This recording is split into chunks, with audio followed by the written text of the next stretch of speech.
Hello student, myself Abhishek Kumar Gupta, I am assistant professor in aviation engineering college Ghaziabad. और जैसा कि हम लोग प्रीवियस अपने वीडियो लेक्चर में GATE MCQ and mastering concept question में केवीएल केसीएल के अप्रोच को देखा था, इसी इलेक्ट्रिक सर्किट को हमने सॉल्व किया था। क्लियर? ठीक है, तो केवीएल केसीएल के बेसिक अप्रोच को देखा था हमने फॉर डीसी नेटवर्क ओनली। ठीक, और हमने बस केवल एक रजिस्टिव नेटवर्क के बारे में देखा था। आज हम बात करेंगे एसी नेटवर्क के लिए और ये देखेंगे कि फेजर का रोल क्या होता है एसी नेटवर्क के लिए। क्लियर? और कैसे हम अप्रोच लेंगे पावर के टर्म में या किसी और चीज़ के टर्म में। ठीक, तो सबसे पहले इसको स्टार्ट करने से पहले मैंने ये गेट 2011 का एक कॉमन डाटा बेस का क्वेश्चन था, वो उठाया मैंने। क्लियर? तो इस क्वेश्चन को हम देखेंगे और इससे सीखेंगे कैसे हम एनालाइज करेंगे, कैसे अपने क्वेश्चन को हम एक लिमिट टाइम के अंदर क्रैक करने की कोशिश करेंगे। क्लियर? तो सबसे पहले थोड़ा सा मैं बेसिक आइडिया यहाँ पे देना चाहूँगा कि रेक्टेंगुलर फॉर्म और पोलर फॉर्म का रिप्रेजेंटेशन क्या होता है कॉम्प्लेक्स टर्म के रिप्रेजेंट में। अगर मैं बात करूँ यहाँ पे एपरेंट पावर की, तो इसको हम S equal to P plus JQ से रिप्रेजेंट करते हैं। क्लियर? ठीक है, तो ये क्या होता है, एक रेक्टेंगुलर फॉर्म होता है किसी भी एक कॉम्प्लेक्स डोमेन के टर्म को रिप्रेजेंट करने का, ये रेक्टेंगुलर फॉर्म है। क्लियर? ठीक है, अगर इसे मुझे एक एंगल के फॉर्म में रिप्रेजेंट करना हो तो हम इसको रिप्रेजेंट कर सकते हैं mod of S angle theta. तो ये एक पोलर फॉर्म होता है, यानी ये एक आपका रेक्टेंगुलर फॉर्म रिप्रेजेंटेशन है। क्लियर? और ये आपका पोलर फॉर्म रिप्रेजेंटेशन। ठीक है, और ये हमें पता है कि एंगल थीटा, अगर मान लो 1 एंगल थीटा कुछ है तो इसका मतलब होता है e पावर j थीटा। और अगर इसे हमें रेक्टेंगुलर फॉर्म में कन्वर्ट करना है तो cos theta plus j sin theta के बराबर होता है। ये चीज हमारे दिमाग में होनी चाहिए। अगर हम पावर के टर्म में बात करें तो S की वैल्यू, जब भी हम एपरेंट पावर निकालते हैं तो एपरेंट पावर की वैल्यू होती है S इक्वल टू V, जो भी आपका कॉम्प्लेक्स टर्म है, V इंटू I का कॉन्जुगेट। यानी जो भी करंट होगा हम करंट के टर्म का कॉन्जुगेट लेंगे। यानी अगर हम कॉम्प्लेक्स टर्म में बात करें, ठीक है, तो हम करंट को हमेशा कॉन्जुगेट में लेंगे और हमें एपरेंट पावर मिल जाएगा, जो कि ऑब्वियस सी बात है कि P प्लस JQ के बराबर होगा। आपका ये प्लस भी आ सकता है, माइनस भी आ सकता है, वो डिपेंड करता है Q की वैल्यू आपका निगेटिव आएगा या पॉजिटिव आएगा, यानी P प्लस माइनस JQ के बराबर हो सकता है ये। ठीक है, तो यही क्वेश्चन का सार है और इसी को ही हमें समझना है। मैं इस क्वेश्चन को मतलब दो तरीके से सॉल्व करूंगा। एक तो आपका ये मैथमेटिकल अप्रोच जो है कॉम्प्लेक्स टर्म को रिप्रेजेंट करने का, उससे, और दूसरा हम देखेंगे फेजर से इस क्वेश्चन को हम कैसे ट्रीट करेंगे और कैसे इसको हम सॉल्व करेंगे। ठीक है, तो सबसे पहले मैं अप्रोच लेने जा रहा हूँ, मतलब मेथड 1। इस क्वेश्चन को सॉल्व करने के लिए मेथड 1 अप्लाई करने जा रहा हूं मैं। मेथड 1 सिंपली कॉम्प्लेक्स टर्म में एक मैथमेटिकल अप्रोच के साथ इस क्वेश्चन को हम सॉल्व करेंगे। तो अगर मैथमेटिकल अप्रोच की हम बात करें यहाँ पे, तो क्वेश्चन में डाटा गिवन है आपका Vs equal to 1 angle 0 volt and Is equal to √2 angle π/4 ampere and RL equal to √2 angle -π/4 ampere. ये क्वेश्चन में डाटा गिवन है। अगर हम इस नोड पे केसीएल लगाएं, यानी अगर हम इस नोड की बात कर रहे हैं, ठीक है, और इस नोड पे अगर हम केसीएल अप्लाई करें, इस नोड पे केसीएल अप्लाई करने का मतलब क्या हो जाएगा, IS must be equal to IRL plus IC के बराबर। क्लियर? तो ये केसीएल का अप्रोच होता है, IS की वैल्यू IRL प्लस IC के बराबर हो। ठीक है, at node input current equal to output current, algebraic sum of current equal to 0। अगर हम क्वेश्चन 1 की बात करें, the power dissipated in resistor R, तो इसको सॉल्व करने के लिए हमें कुछ करना नहीं है। ठीक है, अगर हम यहाँ पे ध्यान से देखें तो एक वोल्टेज सोर्स, एक एसी वोल्टेज सोर्स है, केवल एक रजिस्टर है, एक इंडक्टर है और एक कैपेसिटर है। ऑब्वियस सी बात है कि जो इनपुट पावर हमारा होगा, इनपुट पावर का जो एक्टिव पावर कंपोनेंट होगा, यानी S equal to P plus JQ होता है। P में का जो पार्ट होता है वो एक्टिव पावर होता है, Q क्या होता है आपका रिएक्टिव पावर होता है। तो जो P पार्ट होगा वो क्या होगा, वो एक लॉस टर्म होता है वो एक्टिव पावर होता है, यानी जो पावर आप यूटिलाइज कर रहे हो या जो पावर आपका लॉस के टर्म में जा रहा हो, क्लियर, वो चीज होता है, यानी एक्चुअल एनर्जी जो आप यूज कर रहे हो। और क्यू इज रिएक्टिव पावर, यानी एनर्जी किसी फॉर्म में स्टोर हो रही है। तो अगर हम यहाँ पे बात करें जो भी हम इनपुट पावर दे रहे हैं, क्लियर, अगर हम एक्टिव पावर की बात करें तो केवल यहाँ पे एक्टिव टर्म में पावर जो लॉस होगा केवल रेजिस्टेंस होगा। इंडक्टर और कैपेसिटर तो क्या होते हैं, स्टोरेज डिवाइस होते हैं। तो ऑब्वियस सी बात है कि जो भी पावर जाएगा इनपुट एक्टिव पावर वो केवल रेजिस्टेंस में जाएगा। तो यहाँ पे क्वेश्चन पूछा है कि power dissipated in the resistor R. तो सिंपल है इस क्वेश्चन को सॉल्व करना, केवल आप क्या करिए, इनपुट एक्टिव पावर निकालिए और इनपुट एक्टिव पावर ही क्या हो जाएगा, जो रेजिस्टेंस में लॉस होगा उसके बराबर हो जाएगा। तो अगर हम यहाँ पे इनपुट एक्टिव पावर को निकालने की कोशिश करें तो इनपुट एक्टिव पावर एस की वैल्यू क्या हो जाएगी, V S into I S conjugate. Clear, V S की वैल्यू क्या है, 1 एंगल 0 इंटू आई एस की वैल्यू √2। कॉन्जुगेट इसका लेना है तो ऑब्वियस सी बात है, कॉन्जुगेट का मतलब होता है कि एंगल जो होता है वो निगेटिव हो जाता है। किसी भी टर्म अगर x प्लस जे वाई है, अगर आपको इसका कॉन्जुगेट निकालना होता है तो क्या निकालते हैं, x माइनस जे वाई। अगर एंगल की टर्म में बात करें तो एक में angle tan inverse y by x है और दूसरे केस में एंगल क्या हो जाएगा, tan inverse minus Y by X. तो ऑब्वियस सी बात है कि एंगल की वैल्यू क्या होगी, एक केस में थीटा है तो दूसरे केस में क्या आ जाएगा, माइनस थीटा। यानी कॉन्जुगेट लेंगे तो एंगल की वैल्यू क्या हो जाएगी, बस निगेटिव आ जाएगी। अगर निगेटिव है तो पॉजिटिव हो जानी। क्लियर, तो आई एस का कॉन्जुगेट ले लिया तो √2 एंगल माइनस पाई बाई 4 आ गया। यानी अगर हम यहां से निकालें तो √2 और कभी भी मल्टीप्लीकेशन के समय हमेशा हमें ये कोशिश करना चाहिए, मल्टीप्लीकेशन और डिवीजन के समय में पोलर फॉर्म यूज करना चाहिए, जबकि एडिशन और सब्ट्रैक्शन के समय में रेक्टेंगुलर फॉर्म यूज करना चाहिए। तो वो मल्टीप्लीकेशन और डिवीजन में क्या होता है कि एंगल सीधे सीधे जुड़ जाते हैं या सब्ट्रैक्ट हो जाते हैं। तो यहाँ पे क्या हो जाएगा, दोनों मल्टीप्लाई हो रहा है, दोनों एंगल जुड़ जाएंगे, यानी एंगल क्या आ जाएगा, 0 माइनस पाई बाई 4 यानी माइनस पाई बाई 4 के बराबर। तो ये वैल्यू क्या आ जाएगी, √2 cos pi by 4 minus J sine pi by 4 के बराबर। क्लियर, तो इसको हम जब सॉल्व करेंगे तो आ जाएगा √2 into 1 by √2 minus √2 into J into 1 by √2, यानी वैल्यू क्या आ गई, 1 माइनस जे के बराबर। क्लियर, तो तुम यहाँ पे सीधे सीधे देख रहे हो, अगर इसको कंपेयर करना चाहो तो किससे कंपेयर करोगे, P प्लस जे क्यू से।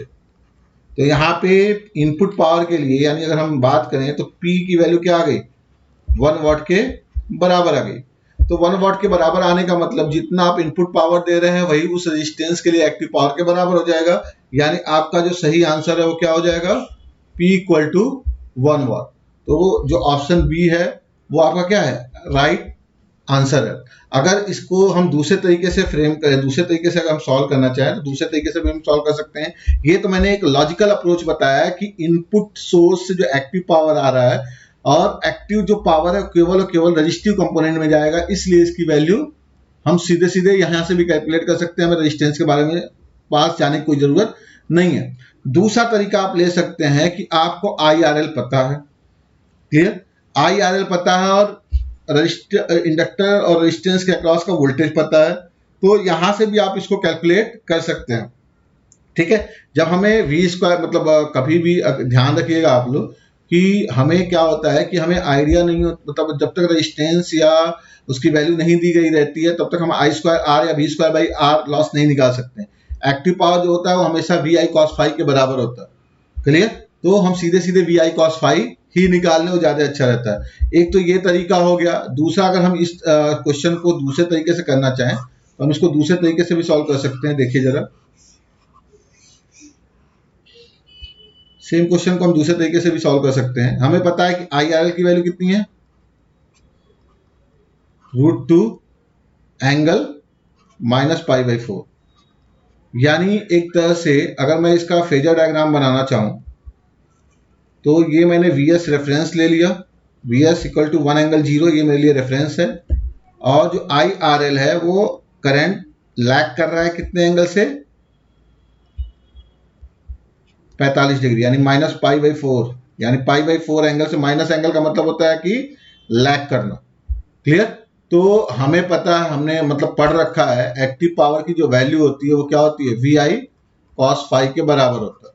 क्लियर, जहां पे फाई क्या है, वोल्टेज और करंट के बीच का एंगल होता है। तो अगर हम यहाँ पे कैलकुलेट करना चाहें तो v की वैल्यू कितनी है यहाँ पे 1 इंटू करंट कितना है हमारा √2 इंटू एंगल कितना है हमारा π/4 यानी cos π/4 और cos π/4 की वैल्यू कितनी आ गई 1/√2 यानी ये आ गया आपका 1 वॉट के बराबर।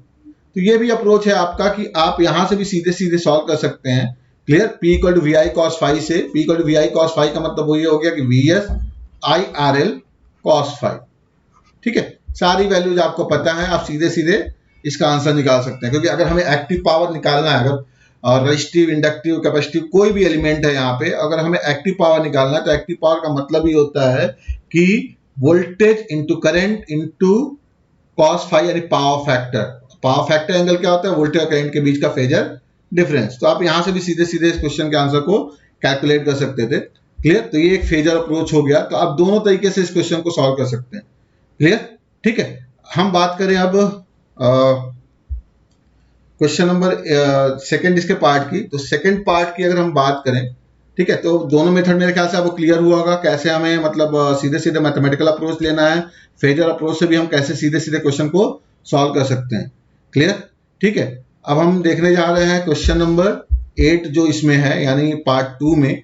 तो पार्ट 2 के क्वेश्चन को जरा हम अटेम्प्ट करें, देखें क्या हो रहा है।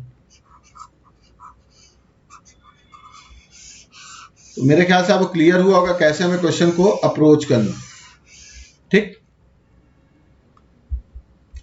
पार्ट 2 के क्वेश्चन में क्या पूछा हुआ है कि करंट IC, हमें IC की वैल्यू निकालनी। हम अभी मेथड 1 से ही चलते हैं, यानी सिंपली कॉम्प्लेक्स डोमेन का जो अप्रोच है मैथमेटिकल अप्रोच उससे सॉल्व करने की कोशिश करते हैं क्वेश्चन को। तो IS इक्वल टू क्या हो गया IRL प्लस IC के बराबर। हमें क्या निकालना है IC की वैल्यू निकालनी है, यानी IC की वैल्यू क्या हो जाएगी IS माइनस IRL के बराबर। ठीक है, सारा मैथमेटिकल टर्म हमें पता है। IC इक्वल टू क्या हो जाएगा IS की वैल्यू √2 एंगल π/4 माइनस IRL की वैल्यू √2 एंगल माइनस π/4। ठीक है, हम इसको सॉल्व करें, ये √2 हमारा कॉमन हो जाएगा।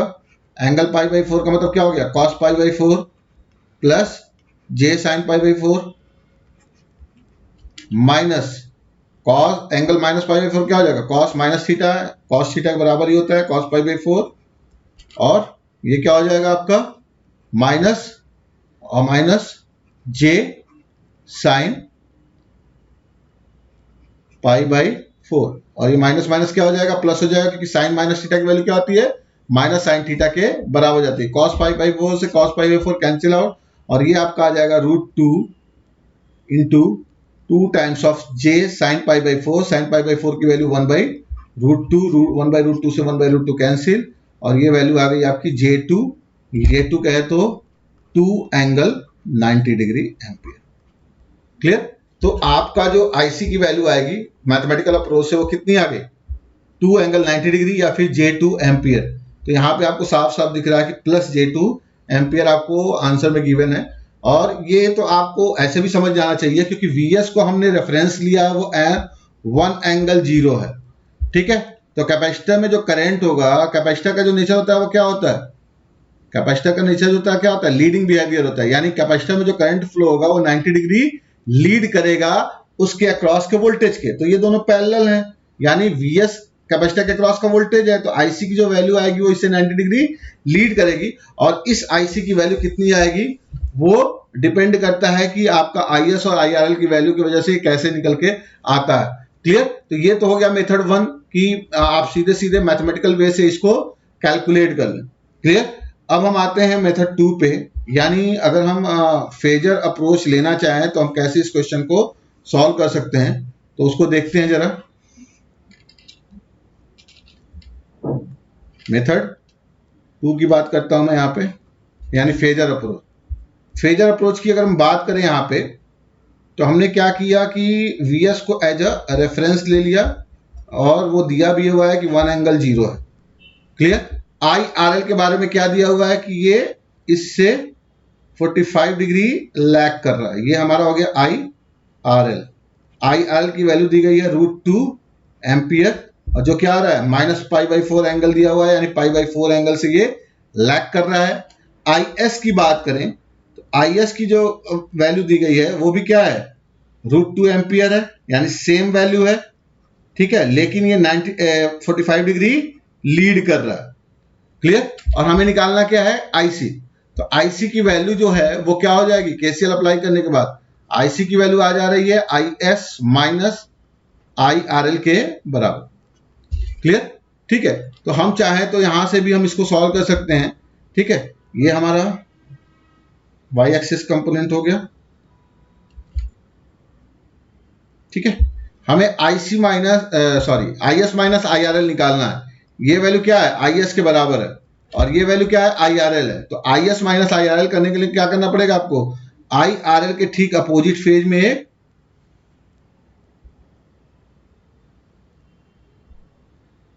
ठीक है, ये हमने बना लिया माइनस,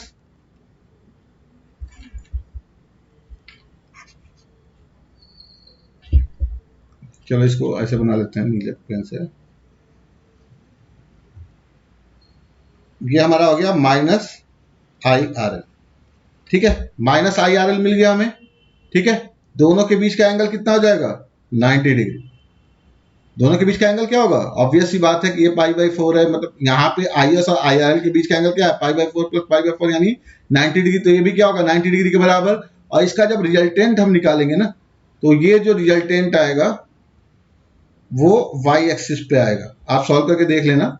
ठीक है, यहाँ फेजर थोड़ा सा गड़बड़ बन गया है, तो ये आप जब इसको सॉल्व करेंगे तो ये आपका परपेंडिकुलर है। परपेंडिकुलर होने का मतलब क्या हो गया कि इन दोनों के बीच में ही आपका क्या आना है, आपका IC की वैल्यू आना है, क्योंकि IC इक्वल टू क्या है, IS माइनस IRL के बराबर। और ये क्या हो रहा है, IC 90 डिग्री VS से लीड कर रहा है। तो यानी अगर आप यहां से कैलकुलेट करना चाहें तो सीधे सीधे कैलकुलेट कर सकते हैं, IC equal to under root कितना हो जाएगा, दोनों वैल्यू √2 के बराबर है, तो √2 स्क्वायर प्लस √2 स्क्वायर, क्योंकि दोनों एक दूसरे के परपेंडिकुलर है।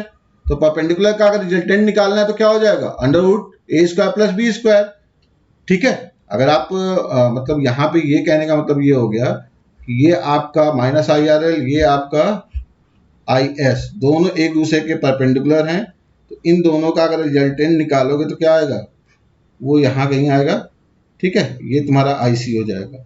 परपेंडिकुलर होने का मतलब क्या हो गया, एक तरह से ये हाइपोटेनस C निकालना है हम लोग। ये तो आप लोगों ने मैथमेटिक्स में पढ़ाई होगा, बेसिक मैथमेटिक्स में। तो इसकी वैल्यू क्या आ जाएगी, 2 एम्पियर के बराबर। और एंगल क्या हो रहा है, ऑब्वियस सी बात है, ये एंगल भी 45 डिग्री आएगा, तो ये एंगल क्या हो जाएगा, 90 डिग्री के बराबर हो जाएगा। तो अगर हम एंगल के टर्म में बात करें तो IC की जो वैल्यू आएगी, ये तो मैग्नीट्यूड हमारा आ गया, IC की जो वैल्यू आएगी वो 2 एंगल 90 डिग्री के बराबर, यानी +J2 एम्पियर के बराबर आ जाएगी। तो दोनों अप्रोच है आपके पास, आप चाहें तो किसी भी अप्रोच से सॉल्व कर सकते हैं। आप फेजर अप्रोच भी ले सकते हैं और ये भी अप्रोच ले सकते हैं। ठीक है, क्वेश्चन कुछ भी फ्रेम किया जा सकता है इसमें, कुछ भी किसी भी तरह से क्वेश्चन को फ्रेम किया जा सकता है। जैसे मान लो अगर मैं ही इस क्वेश्चन में थोड़ा सा मैनिपुलेशन करूं तो मैं कैसे क्वेश्चन को फ्रेम कर सकता हूं, या देखते हैं इसको थोड़ा सा। बस मैं इस क्वेश्चन को थोड़ा सा अपनी तरफ से एक इनपुट दे रहा हूं, एक नया क्वेश्चन बनाने की कोशिश कर रहा हूं। तो कैसे हम इसको टैकल करेंगे, जैसे मान लो सेम क्वेश्चन ही है। ठीक है, अब मैं ये कह रहा हूं कि इस क्वेश्चन में सारा डाटा गिवन है। ये मेरा VS, resistance R, inductor L, और ये मैंने मान लिया कि ये मेरा इम्पिडेंस है Z।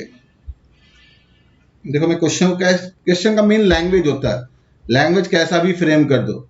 ये VS, ये आपका IS, ये आपका IRL, और ये करंट हो गया मान लिया IZ। ठीक है, सारा डेटा सेम है क्वेश्चन के लिए। एक नया क्वेश्चन मान लें, सारा डेटा क्वेश्चन के लिए सेम है। क्वेश्चन में क्या कह रहा हूं कि what is the nature of impedance, जो इंपिडेंस Z है उसका नेचर क्या होगा। क्लियर। ठीक है, ऑप्शन A दे दिया इंडक्टिव, ऑप्शन B दे दिया कैपेसिटिव, ऑप्शन C दे दिया रेजिस्टिव, एंड ऑप्शन D दे दिया RC। क्लियर। कोई भी ऑप्शन दे सकते हैं हम लोग, ठीक है ना। तो देखो मैंने क्या किया, बस क्वेश्चन को का जो लैंग्वेज है वो थोड़ा सा चेंज कर दिया, कुछ नहीं है क्वेश्चन में अभी भी, मतलब हमें घबराने की जरूरत नहीं है। हमें केवल क्या, देखो दो पैरेलल सर्किट है, यहाँ पे दो पैरेलल सर्किट है, यानी VS इस RL के अक्रॉस का वोल्टेज भी है और VS जेड के अक्रॉस का भी वोल्टेज है। अगर हम IZ की वैल्यू अगर हम कैलकुलेट करें और IZ की वैल्यू जो हमें मिल जाए, जैसे यहाँ पे J2 एम्पियर मिल रहा है, J2 एम्पियर मिलने का मतलब क्या हो गया कि VS से 90 डिग्री लीड कर रहा है। 90 डिग्री लीड करने का मतलब क्या हो गया, ऑब्वियस सी बात है कि ये जो नेचर होगा इंपीडेंस का वो प्योर कैपेसिटी होगा। अगर यही IZ किसी क्वेश्चन में मान लो -J2 एम्पियर आ जाता, तो -J2 एम्पियर आने का मतलब क्या हो गया, 90 डिग्री लैग कर रहा है, लैग करने का मतलब क्या हो गया, नेचर क्या आ जाता, इंडक्टिव आ जाता। क्लियर। तो डिपेंड करता है कि करंट कैसा आ रहा है। मान लो IZ की वैल्यू मैंने मान लिया कि 1 - J आ गया, 1 - J आने का मतलब क्या हो गया कि करंट किसी एंगल से लैग कर रहा है। लैग करने का मतलब क्या हो गया, वो circuit must be equal to the RL circuit, वो RL सर्किट होगा तभी करंट किसी पर्टिकुलर एंगल से 0 से 90 डिग्री के बीच के एंगल से लैग करेगा। क्लियर। सिमिलरली अगर मान लो 1 + J आ गया तो मतलब किसी पर्टिकुलर एंगल से वो लीड करेगा, यानी वो RC नेचर होगा। ठीक है। तो बस क्वेश्चन को फ्रेम करने का तरीका बस होना चाहिए कि क्वेश्चन को कैसे फ्रेम किया जाए। हालांकि क्वेश्चन बहुत टफ नहीं होते हैं फेजर के भी, हमें बस क्या ध्यान रखना है, एंगल के टर्म में ध्यान रखना है और रेक्टेंगुलर टू पोलर कन्वर्जन हमें आना चाहिए, और हमें कहाँ कहाँ पोलर कन्वर्जन यूज करना है, कहाँ हमें रेक्टेंगुलर यूज करना है, वो हमारे दिमाग में होना चाहिए। और जो पावर, एपरेंट पावर की वैल्यू हमेशा V × I कॉन्जुगेट होता है, ये भी ध्यान में रखना चाहिए। क्लियर। तो मेरे ख्याल से आपको आइडिया लगा होगा कैसे हमें क्वेश्चन को क्रैक करना है। अगर मान लो इसी क्वेश्चन में मैं रिएक्टिव पावर के टर्म में बातें करने लगता, मैं पूछता कि इंडक्टर में कितना रिएक्टिव पावर होगा, अगर इंडक्टर का मैं रिएक्टिव पावर पूछता तो आप सीधे निकाल सकते हैं VI sin phi के बराबर। क्लियर। ठीक है, क्योंकि एंगल लैग कर रहा है π/4 से, तो सीधे निकल सकता है कि VI sin phi is the reactive power. Clear. तो ऐसे क्वेश्चन फ्रेम हो सकते हैं, रिएक्टिव टर्म में पूछा सकता है, एक्टिव टर्म में पूछा सकता है। यहां मैंने बोल दिया कि मतलब रेजिस्टेंस में कितना पावर डिसिपेट हुआ ये बताओ। मैं ये भी पूछ सकता था कि इनपुट एक्टिव पावर कितना होगा ये बताओ।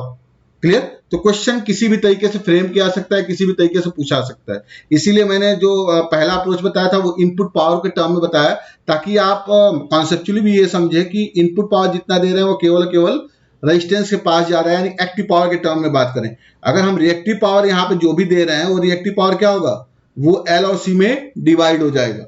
क्लियर। तो वैसे भी हम निकाल सकते हैं, कर सकते हैं। ठीक है। मान लो इसी क्वेश्चन में मैं सीधे सीधे पूछ देता कि reactive power in capacitance QC की वैल्यू निकालिए। ठीक है। एक क्वेश्चन और मैं इसी के साथ फ्रेम करता हूं। तो ये तो समझ में आ गया, ये तो प्योर कैपेसिटी नेचर होगा सेम डाटा के लिए, क्योंकि करंट की वैल्यू J2 एम्पियर आ रही है। और सेम डाटा क्वेश्चन के लिए मैं एक और क्वेश्चन फ्रेम करता हूं।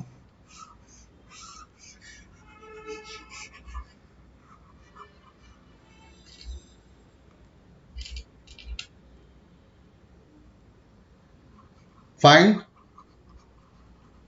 the value of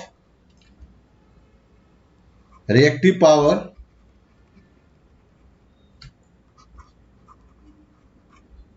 of capacitor। अगर मैं ये बोलूं सीधे सीधे, मतलब ये दूसरा क्वेश्चन मैं फ्रेम ना करूं, इस क्वेश्चन को मैं हटा दूं यहां से। ठीक है, ये क्वेश्चन मैं फ्रेम ही ना करूं। क्लियर। सिंपल एक क्वेश्चन है मेरा ये, find the value of reactive power of capacitor. तो इस क्वेश्चन को हम कैसे अप्रोच करेंगे, ये भी आसान है, बहुत टफ क्वेश्चन नहीं है। अगर हम इनपुट पावर की बात करें तो S इनपुट की वैल्यू क्या होगी, इनपुट पावर की अगर हम बात करें तो क्या हो जाएगा, ये VS इंटू IS कॉन्जुगेट, यही होगा मेरा। क्लियर। और ये क्या हो जाएगा तुम्हारा, इसकी वैल्यू आ गई थी हमारी 1 - J के बराबर, जो हमने सॉल्व किया था। आप वीडियो को पीछे करके देख लीजिएगा, ये 1 - J के बराबर आता है, यानी ये P input plus JQ input की वैल्यू जो आएगी वो 1 - J के बराबर आ गया। क्लियर है चीज। ठीक है। अब ये जो वैल्यू होगी, यानी एक्टिव पावर और रिएक्टिव पावर क्या होगा, डिवाइड होगा। और ये किस में डिवाइड हो जाएगा, ये P इनपुट प्लस J की इनपुट क्या हो जाएगा, यानी PR यानी प्योर रेजिस्टिव नेचर में जाएगा, प्लस JQL माइनस QC के बराबर, QL प्लस QC के बराबर होगा। यानी रिएक्टिव पावर जो होगा वो इंडक्टर में और कैपेसिटर में दोनों जगह डिवाइड हो जाएगा। क्लियर? ठीक है, तो यानी अगर यहां से तुम कैलकुलेट करो, तो अगर हम कैलकुलेट करें यहां से, तो हम कह सकते हैं कि जो आपका क्यू इन है, क्यू इन की वैल्यू क्या होगी यहां से -1 के बराबर, और इसकी जो वैल्यू होगी वो क्या होगी, Q L plus Q C के बराबर होगी। यानी Q L plus Q C की वैल्यू जो होगी वो -1 के बराबर होगा। तुम यहाँ पे कंपेयर करो तो क्यू इन की वैल्यू क्या होगी, -1, और यहाँ पे क्या है, Q L plus Q C के बराबर होगी, तो Q L plus Q C की वैल्यू क्या हो जाएगी, -1 के बराबर। ठीक है ना? अब हम क्या करेंगे यहां से कि क्यू एल की वैल्यू कैलकुलेट कर लेंगे। क्यूएल की वैल्यू कैलकुलेट करना आसान है, क्यों? क्योंकि IRL का डाटा हमें गिवन है, हमें IRL गिवन है यहाँ पे कि IRL की वैल्यू क्या होगी, सॉरी यहाँ पे QL माइनस QC होगा, यहाँ पे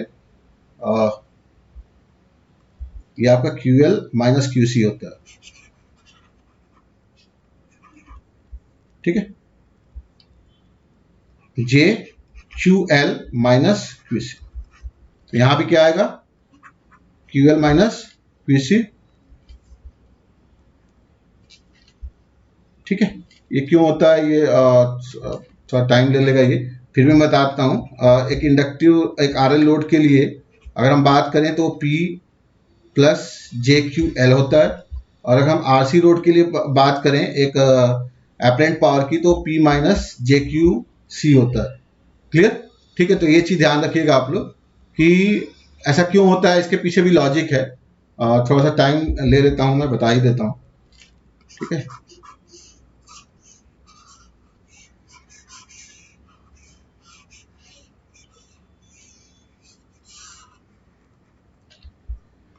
देखो यहाँ पे होता क्या है कि अगर हम कैपेसिटिव लोड की बात करें, SRC निकालने की बात करें, मान लो हमें पता है कि V की वैल्यू क्या है। ठीक है, VRC मुझे पता है, मान लो VRC को हमने रेफरेंस ले लिया इनटू IRC का कॉन्जुगेट। ऑब्वियस सी बात है कि अगर हमने VRC को रेफरेंस लिया है तो इसको हम VRC एंगल 0 लिखेंगे। क्लियर? और IRC को क्या लिखेंगे, IRC एंगल 5। प्लस में 5 क्यों लिख रहे हैं, क्योंकि RC में करंट लीड करता है, तो ये जो वैल्यू आएगी वो VRC एंगल 0 इंटू कॉन्जुगेट लेंगे तो ये क्या आ जाएगा, IRC एंगल -5। तो ये वैल्यू क्या आ जाएगी, VRC इंटू IRC एंगल -5। तो ये आ जाएगा तुम्हारा VRC IRC cos 5 माइनस या plus J into minus VRC IRC sin 5। Clear? तो इसको अगर हमें रिप्रेजेंट करना है तो इसको हम रिप्रेजेंट करते हैं P, मान लो P माइनस JQC से रिप्रेजेंट करेंगे, क्योंकि यहाँ नेगेटिव साइन आ रहा है। क्लियर? और नेगेटिव साइन बस इस वजह से आ रहा है कि एंगल आपका लीड करेगा, तो इसकी वजह से यहाँ पे -5 आ जाएगा और ये P माइनस JQ आ जाएगा। अभी हमें RL के केस में देखा था, तो RL के केस में क्या आ रहा था हमारा, SRL इक्वल टू क्या आ रहा था, VRL एंगल 0 मान लिया हमने, और IRL, RL में क्या होता है, एंगल लैग करता है, तो एंगल -5 होगा, इसका कॉन्जुगेट लेंगे तो +5 हो जाएगा, तो इसलिए यहाँ पे P प्लस JQL आता है। ठीक है, तो नेट अगर हम वर्ड देखेंगे तो ये JQL माइनस QC आएगा, तो QL माइनस QC की वैल्यू क्या आ जाएगी, -1 के बराबर। अगर हम QL की वैल्यू निकाले तो वो VS इंटू IRL साइन 5 के बराबर हो जाता है सीधे, minus QC equal to -1। Clear? और VS की वैल्यू कितनी है, 1, IRL की वैल्यू कितनी है, √2, साइन 5 की वैल्यू कितनी है, 1/√2, माइनस QC इक्वल टू -1। तो जब हम इसको सॉल्व करेंगे तो इसकी वैल्यू यहां से निकल के आ जाएगी -2 के बराबर, यानी 2 की वैल्यू आ जाएगी यहाँ पे। आप इसे सॉल्व करिएगा, √2 से √2 कैंसिल आउट, यानी 1 माइनस QC इक्वल टू क्या आ गया, -1, यानी QC की वैल्यू आ गई यहाँ पे 2। ठीक है, तो ऐसे क्वेश्चन फ्रेम होते हैं। ठीक है ना? तो रिएक्टिव पावर पूछा सकता है, कुछ भी पूछा सकता है। मेन क्या है कि क्वेश्चन को पकड़ना और क्वेश्चन को पकड़ के फिर उसको सॉल्व करना। ठीक है ना? तो मेरे ख्याल से आपको आइडिया लगा होगा कैसे हमें फेजर अप्रोच को लेना है और कैसे हमें इसको सॉल्व करना। ठीक है, तो नेक्स्ट लेक्चर में हम एक और क्वेश्चन उठाएंगे। ठीक है, अब वो AC से ही रिलेटेड होगा। ठीक, तो मिलते हैं नेक्स्ट क्लास में। अगर कोई भी आपको डाउट हो, कोई भी आपको कॉन्सेप्चुअल व्यू पूछना हो तो आप चैट बॉक्स में डाल सकते हैं। Thank you very much.